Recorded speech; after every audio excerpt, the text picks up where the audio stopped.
The man's real name was Dodge. He had just joined a dangerous real-life hunting game. If he survived inside the city for 24 hours, he would win $25 million. But 5 professional hunters were already waiting for him in the crowd. Dodge once had a good life. His wife was pregnant, and his business was going well.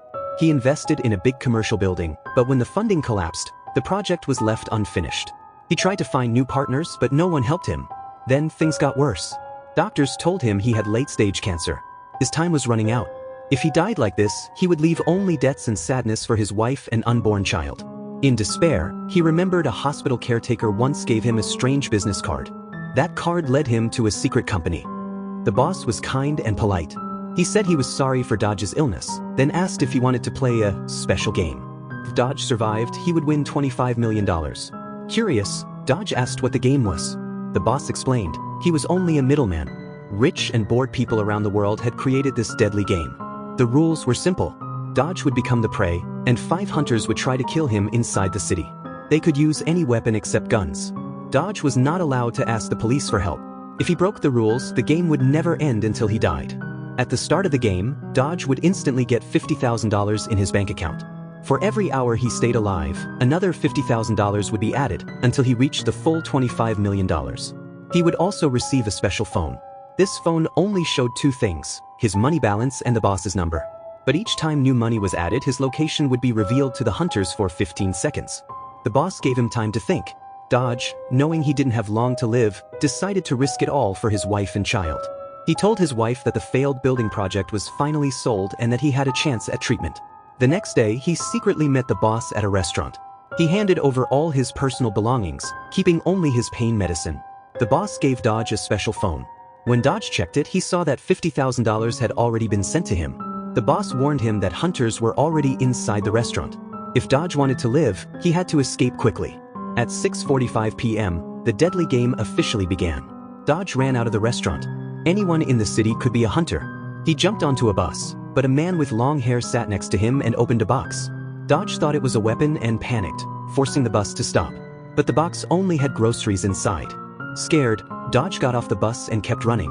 The boss and his team watched everything from their control room. Soon, a luxury car slowly followed him. Dodge tried to get away, but a taxi suddenly hit him. Hurt but still alive, he limped into a busy shopping mall. He sat at a shoe shine stall and hid behind a newspaper, but the old man pushed him away because he was wearing sneakers. Dodge then rushed into an elevator with a mother and her child. Just before the doors closed, a British man in a suit walked in. Dodge became suspicious and quietly grabbed a pen from a woman's bag to defend himself. At the 20th floor, the British man left with the mother and child, and Dodge sighed in relief. But when Dodge stepped out, the man followed him.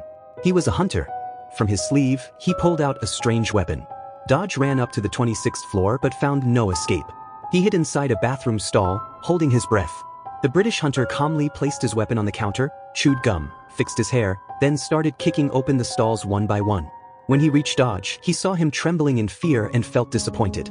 He even called the boss, saying the game was too easy. While the hunter was distracted, Dodge managed to escape. The chase continued. Hours passed, and money kept adding to Dodge's account as long as he survived. But the hunters never stopped. At one point, a bearded hunter caught him inside the mall, threatened him, and nearly killed him. One time, Dodge escaped into a church, but the priest there was actually another hunter. The priest locked the doors and attacked him with a hammer. Dodge fought back and trapped the priest's hand in the church door before running away, hurt and bleeding. He tried to call the boss to quit, but the boss reminded him that there was no way out. The game only ended at sunrise. Badly injured, Dodge hid inside a car trunk. But he remembered the rule: if he left the city, the game would never end. So, he went back and kept running for his life. Along the way, he saw families and kids, which made him think of his wife waiting at home. He almost gave up, but forced himself to keep going. Hunters came at him everywhere, on bikes, in boats, in dark alleys, and even in the subway. Each time, he barely survived, sometimes with luck, sometimes with quick thinking. Then he found out the truth: he was never sick. The hospital report was fake. The boss had tricked him and even paid his best friend to secretly drug him. Angry and betrayed, Dodge realized the whole thing was a setup. But now he couldn't turn back. To protect his wife and unborn child, he had to finish the game. Near the end, Dodge set traps in an abandoned factory. One by one, the last hunters showed up: the British man, the bearded man, and the female assassin. He fought them with everything he had. Even his old friend appeared, torn between guilt and betrayal. The factory exploded into chaos with fire and blasts as Dodge made his final stand.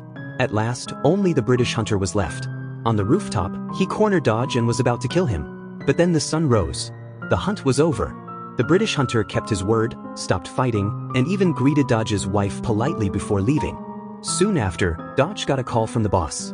The prize money, $25 million, was in his account. After a night full of blood, fear, and survival, their nightmare was over and a new life was about to begin.